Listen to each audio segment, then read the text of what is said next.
unique. Monsieur le Président, chers collègues, je suis d'accord, le rapport s'améliore d'année en année, mais normalement, faire un bilan, c'est quand on a des objectifs, bien sûr, ce bilan contiendrait des explications sur les écarts en plus ou en moins de ces objectifs. C'est peut-être pour cela que dans la fonction publique, on n'appelle pas cela un bilan social, mais un rapport social unique. Vous vous contentez dans ce rapport de faire des constats de votre non-gestion des ressources humaines. Vous êtes un commentateur de votre laxisme. Vous vous satisfaites de la comparaison avec des moyennes. Cela supposerait que la moyenne soit une bonne gestion. Où sont vos lignes directrices de gestion valorisées? Vous devriez, sur chacun des points évoqués dans le RSU, avoir des objectifs garantissant l'avenir serein de la région.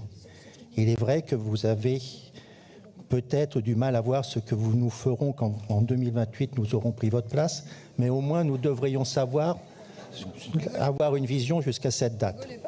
À quoi cela sert de commenter vos erreurs du passé si nous ne voyons pas la rectification de la trajectoire que vous pourriez en déduire?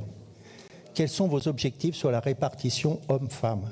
Quel est l'âge moyen du personnel que vous visez? Quelle est la proportion de fonctionnaires et de contractuels attendus sur des postes plus ou moins permanents? Quels sont vos objectifs? Pardon? On vous l'a dit, elle vous l'a dit. Les objectifs?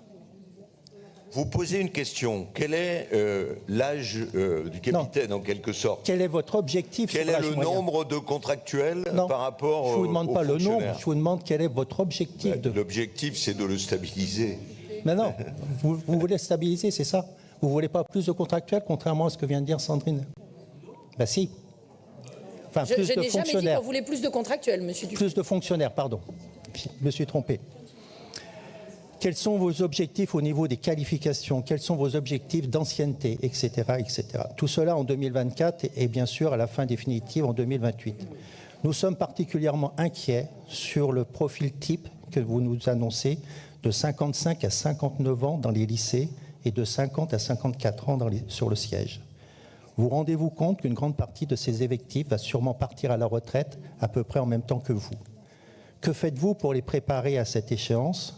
Que faites-vous pour nous préparer à cette échéance?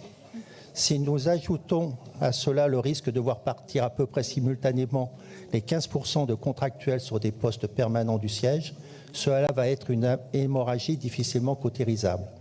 Vivement le prochain rapport qui nous montrera une gestion dynamique du personnel et non pas une vision de ce qui se passe dans le rétroviseur. D'autres commentaires?